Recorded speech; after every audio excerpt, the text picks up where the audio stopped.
मेरे दिव्य गुरुदेव श्री परमहंस योगानंद जी के द्वारा ये टॉपिक, एक पवित्र हृदय, स्पष्ट अंतर्दृष्टि।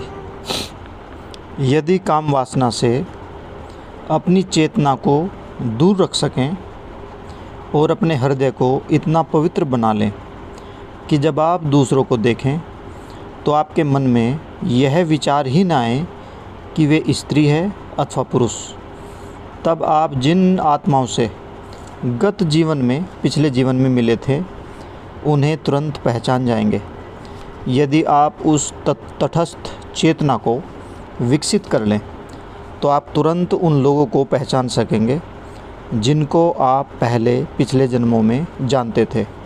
मान लें आपने एक 6 महीने के शिशु को देखा, छोटे बच्चों को देखा, और फिर उसे अनेक वर्षों तक नहीं देखा। वह अब एक युवा व्यक्ति बन गया है। तब आप उस व्यक्ति में शायद उस शिशु को, उस छोटे बच्चे को न पहचान पाएँ।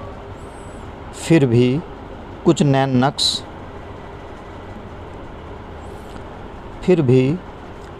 नक्श वही रहते हैं। आपने यदि उस छोटे बच्चे को पर्याप्त लंबे समय तक देखा हो, उसकी रूपरेखा आपके मन में दृढ़ता से बैठ गई हो, तो आप उसे पहचान लेंगे। उसी प्रकार हमारे पिछले जन्म के कुछ लक्षण हमारे साथ रहते हैं। आँखें विशेष रूप से पहले जैसी ही रहती हैं। आँखें नहीं बदलती, क्योंकि वे आत्मा की खिड़कियाँ हैं। जिनकी आँखें क्रोध या भय या दुष्टता से छलकती हों, उन्हें बदलने का प्रयत्न करना चाहिए। उन अप्रिय गुणों को भी दूर करना चाहिए जो आत्मा के सौंदर्य की अभिव्यक्ति को छिपाते हैं और उसे व्यक्त होने में बाधा डालते हैं। परिवेश, इन्वायरमेंट और संगति बदलने से आपका मन और शरीर कुछ बदल जाता है, परंतु आँखें बहुत कम बदलती हैं। उनमें वही अभिव्यक्ति लेकर आप नया जन्म लेते हैं। आप अपनी प्रवृत्तियों के द्वारा भी बता सकते हैं कि आप पिछले जीवन में स्त्री थे या पुरुष। अनेक स्त्रियां मर्दाना होती हैं और अनेक पुरुष स्त्रियों जैसा बनना चाहते हैं। स्त्री और पुरुष दोनों का महत्व समान है। तर्क और भावना स्त्री एवं पुरुष दोनों में ही होते हैं, लेकिन पुरुष में तर्क प्रधान होता है और स्त्री में भावना प्रधान होती है। पुरुष को उसकी भावनाओं की अपेक्षा उसके तर्कों द्वारा प्रभावित करना आसान होता है, जबकि स्त्री अपने भावनाओं के प्रति अधिक आसानी से प्रतिक्रिया करती है। इस संपर्क से, ईश्वर के संपर्क से आप अपने भीतर इन दोनों गुणों में सामंजस्य यानी कि हार्मोनी अथवा संतुलन लाते हैं। मैं स्वयं को कदापि स्त्री या पुरुष नहीं मानता। मैं दूसरों के प्रति एक माता के प्रेम का भाव रखता हूँ, परंतु कोई भी मेरी भावनाओं से अनुरोध करके मुझे बदल नहीं सकता, जब तक कि मेरा तर्क या पितृवर प्रवृत्ति सहमत न हो। तर्क और भावना में दिव्य संतुलन को प्राप्त करना ही पुरुष और स्त्री दोनों का उद्देश्य होना चाहिए। पुरुष को अपने में अधिक भावनाओं को विकसित करना चाहिए और स्त्री को अधिक तर्क विकसित करना चाहिए। हमें कम से कम एक संबंध में प्रेम को परिपूर्ण करना चाहिए। ईश्वर हमें अनेक पिछले जन्मों को याद रखने की अनुमति क्यों नहीं देते? इसके पीछे एक गहन कारण है। इसका कारण यह है कि हम अपने प्रेम विस्तार में दूसरों को शामिल करने की अपेक्षा जिन्हें हम पहले से जानते हैं उनके प्रति अधिक वंशवादी हो जाएंगे। ईश्वर चाहते हैं कि हम सभी से प्रेम करें और मित्रता रखें, परंतु हमें कम से कम एक रिश्ते में इसे परिपूर्ण करना चाहिए। जब आप अपने पुराने मित्रों से दोबारा मिलते हैं तो आप उनके साथ संबंधों में अपने प्रेम को परिपूर्ण कर सकते हैं। एक शिष्य का अर्थ है जिसमें गुरु दिव्य मित्रता की अवस्था को परिपूर्ण कर सके। जो गुरु की इच्छाओं का अनुसरण करते हैं वे उनके शिष्य हैं। एक सच्चे गुरु की इच्छाएं दिव्य ज्ञान द्वारा मार्गदर्शित होती हैं। यदि आप उनकी इच्छाओं के साथ अंतर संपर्क कर लेते हैं तो आप मुक्त हो जाएंगे जैसा कि वे स्वयं मुक्त हैं। सर्वोपरि इस जीवन से आप जितना अधिक से अधिक सीख सकते हैं आपको सीखना चाहिए और जीवन की इस पाठशाला में आध्यात्मिक विकास की उच्चतम श्रेणी में जाने का प्रयास करना चाहिए। ईश्वर से संपर्क करें। जब आप ऐसा कर पाएंगे तो जीवन की निचली श्रेणियों को जीवन की सभी निचली श्रेणी की सभी त्रुटियां यानी कि पहले पूर्व जन्मों में और इस जन्म में जितनी भी गलतियां हुई हैं वो सब क्षमा कर दी जाएंगी। स्वयं को इस कर्म से मुक्त कराने के लिए जो आपको जीवन के छोटे कर्तव्यों के साथ बांधे रखता है, ज्ञान और ईश चेतना का विकास करें। जिन लोगों को जीवन भर आगे बढ़ने की अभिलाषा रहती है वे पिछले जन्म में महत्वपूर्ण व्यक्ति थे। ऐसी प्रवृत्ति होना और उसे विकसित न करना अपना दमन करना है। उचित वातावरण में ऐसा व्यक्ति एक महान व्यक्ति बन सकता है। कुछ ऐसे लोग हैं जो आगे बढ़ने के लिए चाहे कुछ भी करें सदा असफल ही रहते हैं। यह संकेत करता है कि वे इस असफलता की प्रवृत्ति को पिछले जन्म से लाए हैं, लेकिन उनको इस पर विजय प्राप्त पाने के लिए संघर्ष नहीं छोड़ देना चाहिए। ऐसे लोगों को अपनी गलत प्रवृत्तियों पर अभी भी विजय पा लेनी चाहिए, अन्यथा वे इसे अपने अगले जन्म में भी साथ लेकर जाएंगे। जॉर्ज ईस्टमैन ने एक बार मुझे बताया कि उसकी कोडाक कंपनी के आरंभिक वर्षों में उसने कंपनी के शेयरों को 25 सेंट प्रति शेयर की दर से बेचने का प्रस्ताव किया, फिर भी वे नहीं बिके। जिस लड़की से वह शादी करना चाहते थे उसके परिवार ने भी इस शादी के लिए विरोध किया।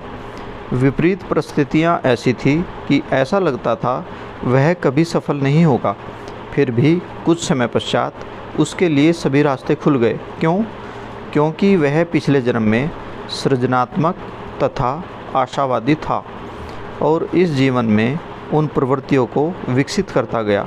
बचपन से मेरी इच्छा थी कि मेरे पास बड़े बड़े भवन हों और अनेक लोग हों, जहाँ कहीं भी मैं जाऊँ वहाँ छायादार वृक्ष और जल हो, और यहाँ वे सब हैं जिसके लिए मैं आकर्षित होता हूँ। बचपन से मैं यह जानता था कि मेरे पास यह सब कुछ होगा और जब मैं चाहूँगा और परिश्रम करूँगा तो ये सब स्थान आसानी से मुझे प्राप्त हो जाएंगे। जब मैं इसके बारे में बातें करता था तो लोग कभी कभी संदेहवश मुझ पर हंसते थे, फिर भी ऐसे वातावरण साकार हो गए। रांची के हमारे विद्यालय में एक बड़ा तालाब है। दक्षिणेश्वर में हमारा योगदा मठ गंगा नदी के सामने है।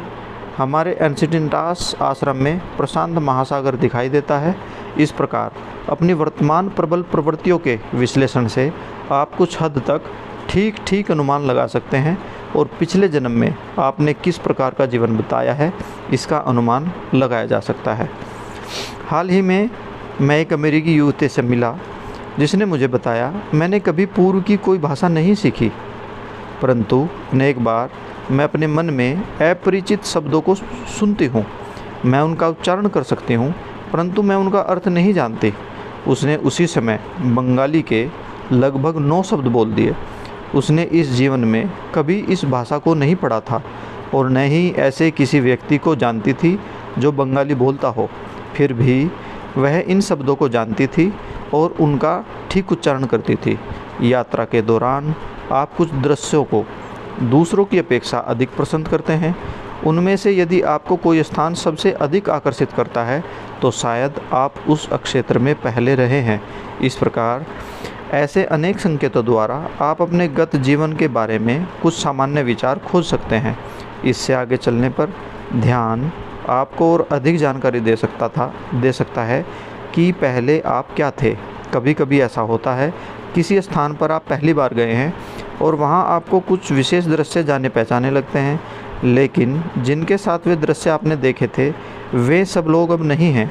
और कभी कभी आप ऐसे व्यक्ति से मिलते हैं और आपको लगता है कि आप उससे पहले भी कभी मिले हैं या उनको जानते हैं। मैं तुरंत पहचान लेता हूँ, ख़ास तौर से उनको जो पहले मेरे शिष्य रहे हैं। गत जीवन के अनुभवों की स्मृति की निम्न वास्तविक घटना विश्व विख्यात हो गई थी। एक छोटी बच्ची को, जो भारत के एक छोटे गांव में पैदा हुई थी, अकारण ही भारत के दूसरे भाग के एक गांव में जाने की ललक उठने लगी। उसकी दशा इतनी गंभीर हो गई, डॉक्टर ने उसे उस दूर के गांव में जाने की सलाह दी। ऐसा किया गया और उसके साथियों को बहुत आश्चर्य हुआ और अपने गांव की सीमा में प्रवेश करते ही उसकी प्रत्येक वस्तु का विस्तार से वर्णन करना उसने आरंभ कर दिया। वह यहाँ के लोगों को उसके नाम से जानती थी, यद्यपि वह पहले कभी इस गांव में नहीं आई थी, और सीधे एक घर में गई जहाँ उसने एक व्यक्ति को उसके नाम से पुकारा और कहा वह पिछले जन्म में उसका भाई था। वह वहीं पर ही नहीं रुकी, उसने बताया कि उसके पिछले जन्म में उसने उसी घर में ईंटों की एक दीवार के नीचे कुछ सोने के टुकड़े छिपा कर रखे थे, परंतु वह मृत्यु के से पहले इसके विषय में किसी को बता नहीं पाई थी। वह छोटी बच्ची दीवार के उसी स्थान पर गई और देखो, सोने के टुकड़े अभी भी वहीं थे। उसने अपने कपड़ों के बारे में बताया कि किस प्रकार रखे हैं और यह भी बताया कि वह उसी प्रकार पाए गए जैसा कि उसने बताया था। ऐसे प्रमाणों के सामने उसके अनुभवों की सच्चाई और सतर्कता के प्रति हम शक करें, यह न्यायोचित नहीं होगा। भारत में एक संत की एक और घटना है जो एक नदी के किनारे किसी मंदिर में गया और कहा, मेरा मंदिर यहीं पास में ही है। अब वह नदी में चला गया। गोताखोरों ने पानी के अंदर एक बहुत पुराना मंदिर खोज लिया। वह व्यक्ति अपने पिछले जन्म में संत था जिसको यह डूबा हुआ मंदिर समर्पित किया गया। विश्व ईश्वर का स्वप्न है। वेदांत और योग दर्शनों में विश्व को ईश्वर का स्वप्न कहा गया है। पदार्थ और मन, तारों और ग्रहों के साथ ब्रह्मांड, भौतिक सृष्टि की स्थूल सतही लहरें और नीचे की सूक्ष्म तरंगे जैसे भावना, इच्छा और चेतना की मानवीय शक्तियाँ, तथा जीवन और मृत्यु, दिन और रात, स्वास्थ्य और रोग, सफलता असफलता की अवस्थाएं, ईश्वर के इस स्वप्न को चलाने वाले सापेक्षता के नियम, लॉ ऑफ रिलेटिविटी के अनुसार सत्य हैं। सापेक्षता के नियम पर आधारित समस्त द्वैतता, डुअलिटी, स्वप्न दृष्टा अर्थात नश्वर मानव जो इस विशाल ब्रह्मांडीय स्वप्न में अपनी तुच्छ भूमिका निभा रहा है, के लिए ये सब वास्तविक है। माया, भ्रांति, सापेक्षता के नियम से मुक्त होने के लिए व्यक्ति को इस स्वप्न के अवश्य शाश्वत ईश्वरीय जागरूकता को जानना ही होगा। हम इस विधि संगत स्वप्न को कल्पना से या इसकी विद्यमानता को नकार कर या जीवन को स्वीकार कर, परंतु मृत्यु को नकार कर या स्वास्थ्य को पहचान कर परंतु बीमारी की उपेक्षा करके बदल नहीं सकते। एक अवस्था अपनी विपरीत अवस्था का उतना ही भाग है जितना कि वस्त्र के दोनों ओर। द्वैतताएं सहज रूप से एवं मूल रूप से एक ही हैं। सत्य अन्वेषी अपने मन के द्वारा उन्हें पृथक करने का प्रयास नहीं करता, बल्कि ज्ञान के द्वारा उनसे ऊपर उठने का प्रयत्न करता है। मतलब चाहे सुख आए चाहे दुख आए, दोनों को ही ईश्वरीय स्वप्न जानकर उनसे बाहर आने की कोशिश करनी चाहिए। जो व्यक्ति अपने शरीर को अपने मन से भिन्न मानता है और जो अप्रवर्तनीय रूप से अपनी द्वैत प्रकृति वाले ब्रह्मांड के केवल सकारात्मक, सुखी और लाभदायक पहलुओं को ही वास्तविक रूप में स्वीकार करना चाहता है, स्वप्न जगत की भ्रांतियों में गहरी नींद में सोया हुआ व्यक्ति है। यानी कि अगर हम सिर्फ सकारात्मक और सुखी होना चाहते हैं, ऐसा नहीं होगा। हमारी प्रकृति द्वैत प्रकृति है, हमें सभी अनुभव से गुजरना ही होगा। जिस प्रकार कोई व्यक्ति स्वप्न देखता है जो कुछ समय के लिए वास्तविक प्रतीत होते हैं, परंतु जब वह चेतना की जागृत अवस्था में पहुंचता है तो उनकी मान्यता समाप्त हो जाती है। उसी प्रकार मानव के लिए भौतिक पदार्थ वास्तविक रूप के स्वप्न से जागृत होना और परमात्मा के स्थायी साम्राज्य में निवास करना संभव है। केवल अवतारी पुरुष यानी कि सुपरमैन जिसने अपनी चेतना को, अपने सोचने समझने की शक्ति को अनंत में विस्तृत और स्थानांतरित करना सीख लिया है, सृष्टि को ईश्वर के एक स्वप्न के रूप में अनुभव कर लिया है, ज्ञान नहीं अनुभव कर लिया है, केवल वही अपने सच्चे ज्ञान के आधार पर कह सकता है कि भौतिक पदार्थ का कोई अस्तित्व नहीं है। आत्मानुशासन के सोपानों की लंबी श्रृंखला वैज्ञानिक योग मार्ग का अनुसरण करके अथवा किसी अन्य आध्यात्मिक दक्षता के पथ को अपनाकर, चाहे प्रेम का मार्ग हो, चाहे ज्ञान का या सेवा का मार्ग हो, अथवा अहम त्याग का मार्ग, ईश्वर को खोजने वाला द्वैत को यानी कि माया को समाप्त करके शाश्वत एकत्व को यानी कि ईश्वर को पहचान लेता है।